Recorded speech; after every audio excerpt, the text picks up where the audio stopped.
Hello అండి, welcome back to our channel. Secretary కథని తరువాత భాగం తెలుసుకుందాం. బామ్మ చనిపోతుంది. జయంతి శేఖరాన్ని వదిలించుకుని వెళ్ళి బామ్మ మీద పడి ఏడుస్తూ ఉంటుంది. డాక్టర్ యువతలికి వచ్చేస్తుండగా ఎవరు వాళ్ళు, మీకు చుట్టాలా అని అడుగుతాడు. అవును, మా అమ్మకి ఆవిడ పింతల్లి. కొద్ది రోజుల క్రితమే తెలిసింది. తెచ్చి దగ్గర పెట్టుకున్నాను అన్నాడు శేఖరం పరధ్యానంగా. అలాగా, అయితే కావలసిన వాళ్ళేనన్నమాట అంటూ డాక్టర్ వెళ్ళిపోయాడు. అతన్ని పంపేసిన తర్వాత శేఖరం ఒక నిమిషం పాటు వరండాలో ఆగిపోయాడు. లోపల నుంచి జయంతి ఏడుపు హృదయ విదారకంగా వినిపిస్తోంది. ఆవిడ ఎన్నోసార్లు జయంతికి ఈ విషయం చెప్పేస్తానంటే తనెందుకు వారించాడు? ఏ శనిదేవత తన నాలుక మీద కూర్చుని ఆ మాట అనిపించింది? ఇప్పుడు చెబితే మటుకు జయంతి నమ్ముతుందా? అయినా హాస్యాస్పదంగా ఉంటుంది.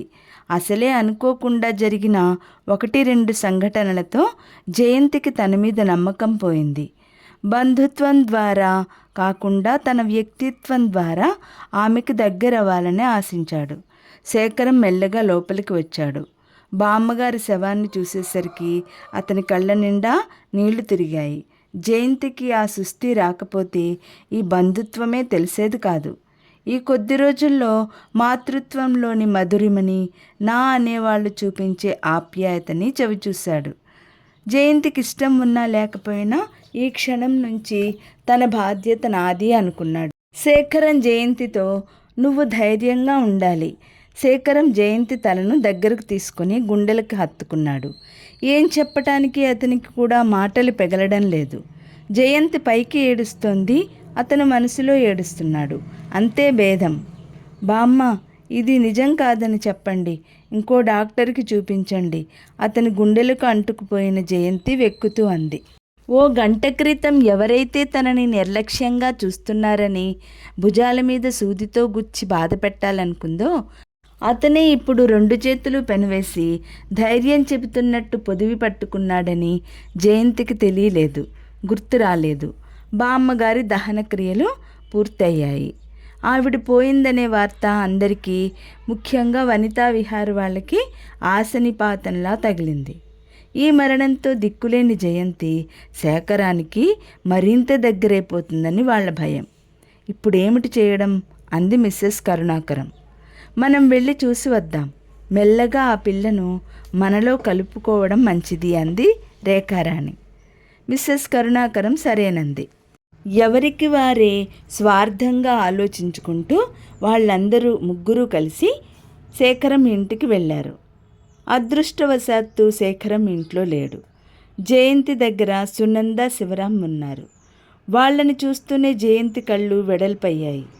సునంద జయంతి వైపు చూసింది. శివరాం లేచి వాళ్ళని ఆహ్వానించాడు. అందరూ కూర్చున్నారు. అంతటా నిశ్శబ్దం. ఎవరికి ఏం మాట్లాడాలో తోచడం లేదు. చివరికి రేఖారాణి తనే, పాపం మీ బామ్మ తప్ప ఇంకెవరూ లేనట్టున్నారు, అది చాలా విషాదమైన సంగతి అంది. జయంతి కళ్ళు వాలిపోయాయి.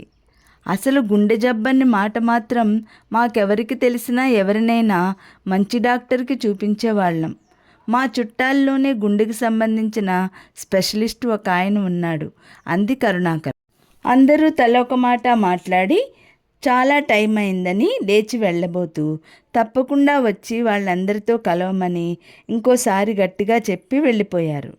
వాళ్ళు వెళ్ళిపోయిన తర్వాత గుమ్మందాకా సాగనంపి, శివరాం, మీ మీద హఠాత్తుగా ఇంత ఆపేక్ష వచ్చేసిందేమిటి వీళ్ళకి అన్నాడు నవ్వుతూ. అదే నాకు అర్థం కావటం లేదు అంది జయంతి. వీళ్ళని చూస్తుంటే చాలా మంచివాళ్ళలా కనిపిస్తున్నారే అంది సునంద. అందరూ వెళ్ళిపోయిన తర్వాత జయంతి వెక్కి వెక్కి ఏడవడం మొదలుపెట్టింది. నేను ఎక్కడుండాలి, ఏం చేయాలి, ఎవరి కోసం బ్రతకాలి చెప్పు అంటూ సునందతో అంటూ ఏడుస్తోంది. ఎవరి కోసం బ్రతకడం అనేది అర్థం లేని ప్రశ్న. నేను ఎక్కువ రోజులు ఇక్కడుంటే ఏం బాగుంటుంది అంది జయంతి. సునందకేం జవాబు చెప్పాలో తోచలేదు. పోన్లే, తేరుకునే వరకు మా ఇంట్లో నా దగ్గర ఉంటావా అని అంది. జయంతి సమాధానం చెప్పలేదు. శేఖరం వచ్చే వరకు ఉంది సునంద. సునంద వెళ్ళేటప్పుడు శేఖరం డ్రైవర్ని పళ్ళబుట్ట కారులో పెట్టమని చెప్పాడు. ఎందుకండి ఇవన్నీ అంది సునంద.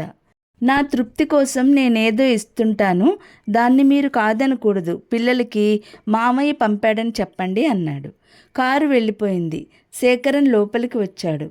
జయంతి కూర్చున్న చోటనే అలాగే బొమ్మలా చలనం లేకుండా ఉంది. భోజనం చేద్దాం రా అన్నాడు శేఖరం. వద్దు. ఎందుకని? నాకు ఆకలి లేదు. సరే, నేను మానేస్తాను. మీరెందుకు మానేయాలి? నువ్వు తినకుండా నేనెలా భోంచేయాలి? జయంతి క్షణంసేపు అతని వైపు చూసి లేచి వచ్చింది. ఇద్దరూ భోజనానికి కూర్చున్నారు. ఈరోజు సుమిత్రాదేవి వాళ్ళు వచ్చారు అంది అన్నం కెలుకుతూ. శేఖరం కనుబొమలు కొద్దిగా ముడిపడ్డాయి. కానీ మొహంలో ఏ భావం కనిపించకుండా నెయ్యి కావాలా అని అడిగాడు. వద్దు, కూర వేసుకో చాలు. పోని పెరుగు వేసుకో. పెరుగు తీసి జయంతి వద్దని వారించబోయే లోపలే ప్లేట్లో గుమ్మరించేశాడు. కానీ జయంతి తినలేదు. నంజుతూ కూర్చుంది. భోజనాలు అయిన తర్వాత పడుకోబోయే ముందు నన్ను ఎక్కడికైనా పంపించేయండి అంది. ఎక్కడికెడతావు? ఎక్కడికైనా సరే, ఈ ఇల్లు తప్ప. అవునా అన్నాడు శేఖరం. జయంతి మాట్లాడలేదు. పోనీ నువ్వు ఫలానా చోటని చెప్పు అన్నాడు. సునంద వాళ్ళ ఇంటికి. ఆ ఇంట్లోనా? అంత చిన్న ఇంట్లో ఆ గొడవలో నాకు ఇష్టం లేదు. నువ్వు వెళ్ళబోయే చోటు తప్పకుండా నీకు మనశ్శాంతినిస్తుందని నాకు నమ్మకం కుదరాలి. పోనీ హాస్టల్ అయితే ఆలోచిస్తూ అంది. శేఖరన్ చేతిలో పుస్తకం చూస్తూ ఉండిపోయాడు. కొద్ది రోజులు అక్కడుంటాను. తర్వాత ఎక్కడైనా ఉద్యోగం దొరికితే ఆ తర్వాత మెల్లగా. జయంతి, ఈ ఇంటి మీద నీకప్పుడే అంత అసహ్యం ఏర్పడిందా, లేకపోతే నా మీద? శేఖరం ఆగిపోయాడు. లేదు లేదు, అసహ్యం నాకెందుకుంటుంది? పైనుంచి నాకు మీరింత సహాయం చేస్తుంటే కళ్ళల్లో నీళ్లు తిరిగాయి. వెంటనే దిండులో మొఖం దాచేసుకు. శేఖరం లేచి దగ్గరగా వచ్చాడు. చూడు, కొద్ది రోజులు ప్రయత్నం చేయి. ఈ ఇంటిలో ఉండడం అలవాటు చేసుకోగలవేమో. జయంతి మాట్లాడలేదు. పడుకుంది. తనకి నిద్ర పట్టిందని తెలుసుకునే వరకు అతను వెళ్ళడు. తను నిద్ర నటించింది. అతను నిద్రపోయిందనుకుని దిండు సరిచేసి దుప్పటి కప్పి తలుపులు శబ్దం రాకుండా దగ్గరకు వేసి వెళ్ళిపోయాడు. అతను వెళ్ళగానే కళ్ళు తెరిచింది. ఎన్నాళ్ళిలా? మరో ఆడదిక్కులేని ఇంటిలో ఒంటరిగా ఇన్ని రాత్రులు పవిత్రంగా గడిపానంటే లోకం నమ్ముతుందా? శేఖరన్ తనతో పాటు ఉండడానికి, ఎవరినైనా తీసుకురావడానికి ఎందుకు ప్రయత్నం చేయడు? అసలు అటువైపు ఆలోచించినట్లు పట్టించుకోనట్టుంటాడేమనుకుంది. జయంతికి ఆలోచనలు చుట్టుముట్టాయి. తను ఒక అడవిలో ఉన్నట్టు, సింహం మీదికి వస్తున్నట్టు. ఇప్పుడెక్కడికి వెడతావు? వెకిలిగా ఇకిలించింది సింహం. వద్దు వద్దు, రెండు చేతులు చాపి వద్దన్నట్లు ఏడవసాగింది.